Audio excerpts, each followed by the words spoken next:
Hey everyone, it is Kylie here.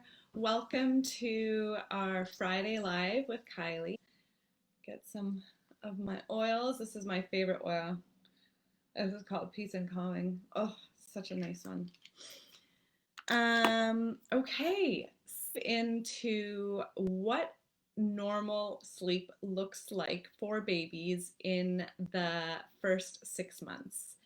And the reason I wanted to talk about this today is because this is something that I see a lot with the clients that I support one-on-one with sleep support.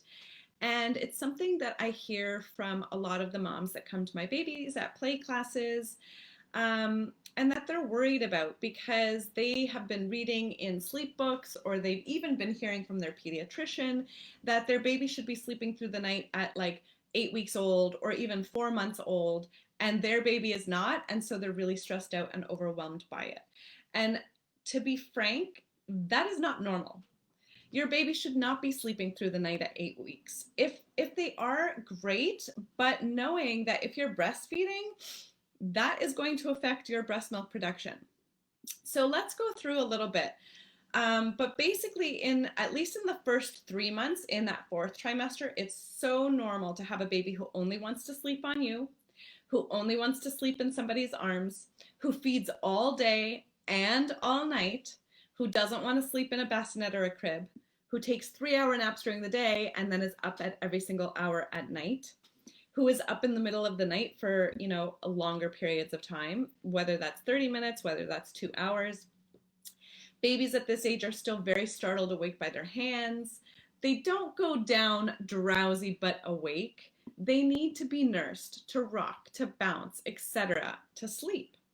There might even be more fussiness, and the fussiness usually peaks around that 6 weeks of age, which is when their stimulus barrier starts to disappear. So babies are born with something called a stimulus barrier that helps to protect them from getting too overwhelmed by the world. It's still very possible to get overstimulated very easily for babies, but the stimulus barrier helps with that. Because if you think about it, everything is new to baby and they're still trying to process, and they don't have the experience to know that that new thing is safe. There's also a really big growth spurt that happens around that 3-month mark. And this means that baby is going to want to eat all the time because their belly is growing and their belly is growing. And so you are needing to fill their belly more frequently, but they are also starting to move more. And so they're expending more energy. Around the 4th month, this is often when babies come out of that like sleepy 4th trimester and they sort of wake up more to the world. And it's very normal for babies to start waking every 1.5 to 2 hours, even if they were sleeping for longer chunks before that. It's very normal for babies at 4 months to struggle to go to sleep with the usual sleep-inducing strategies. So maybe if you were rocking your baby to sleep, that might not work anymore around that 4-month mark. If you were nursing to sleep, generally nursing to sleep still does work around that time. And let me tell you, nursing to sleep is totally normal and you are not creating any bad habits for your babies. I don't care who tells you otherwise. Nursing to sleep is biologically normal, especially at night, because the melatonin in our system then gets through the breast milk into baby's system. And if you don't know, melatonin is the sleep hormone. And I will talk about hormones, sleep and stress hormones specifically, in another video, and how to start trying to balance those and why they're important, but I'll save that for another video. So around that 4-month mark, it's also very normal to have developmental milestones that start affecting night sleep. So this is around the time between 4 to 6 months, babies generally start to, practice that rolling milestone. And so oftentimes, they actually practice those skills at night, because at night when we're sleeping, that's when we consolidate our learning. It's also, though, practicing those developmental milestones at night may lead to either frequent waking, because they kind of startle themselves awake when they roll over and they're like, oh, how did I get here? Or it might lead to being awake for prolonged periods at night so that they're actually practicing those skills. It's very normal at 4 months to still need to eat at night. And please don't think that just because it's nighttime that you should start weaning your baby at this stage, or even stop feeding your baby at this stage. They really do still need the nutrition every few hours. Their bellies are very, very small and they can only hold so much milk. And if you're breastfeeding, breast milk gets digested so much more quickly than formula. Breast milk doesn't have as much of a fatty content, and so it really just gets digested way more easily. So babies are still really needing to eat. Even if you have a formula fed baby, they're still going to need to eat at night because their belly is just so small, it can only hold so much. So having a 4 month baby and expecting them to sleep 6 or 8 or even 10 hours through the whole night is actually very unrealistic. This is what drives me crazy about the sleep books. This is what drives me crazy about pediatricians who are telling moms that, oh my gosh, your baby's not sleeping through the night. Like, oh, just let them cry it out, they'll figure it out. That is wrong. And it is leading to so much stress and overwhelm, and leading to moms thinking that there's something wrong with their babies, something wrong with them, that they can't get their baby to sleep longer periods, when in fact, it's not biologically normal for babies to sleep through the night at 4 months. They still need to eat as much during the day as at night. They're still figuring this all out. They're still very young. Um, it's also very normal to be taking 20 to 40 naps, 20 to 40 naps, 20 to 40-minute naps around that 4 month period. And realistically, a 20 to 40-minute nap can be normal and can be enough for baby. So if your baby is waking up happy from a 20-minute nap, that is all they needed. If your baby is waking up crying or cranky or fussy, then they're likely still tired. And that's when you want to do some strategies to start, trying to lengthen the naps.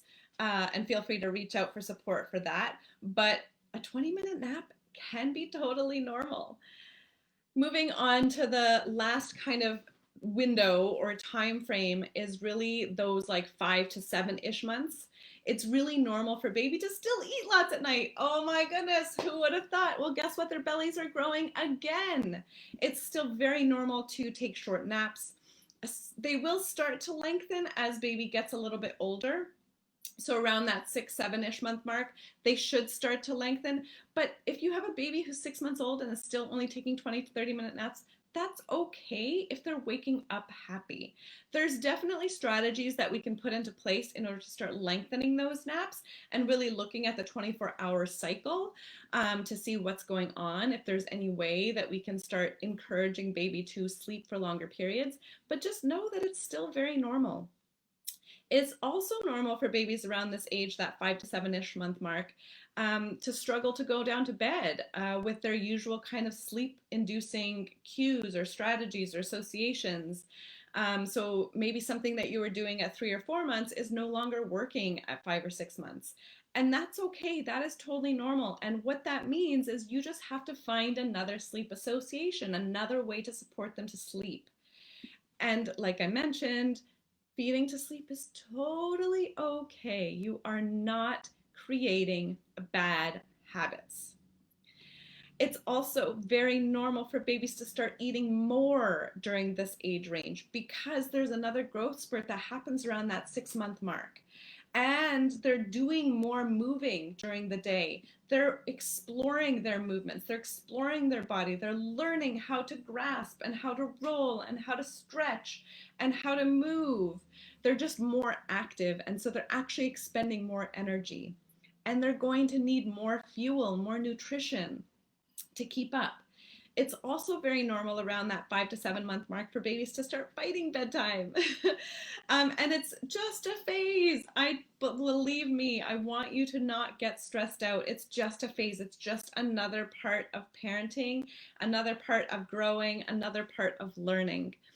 I mentioned that there's lots of developmental milestones that are happening, the rolling, and there's more cognitive development happening, the language development. They're starting to coo and to babble and make these different sounds. So their brain is literally working on overdrive.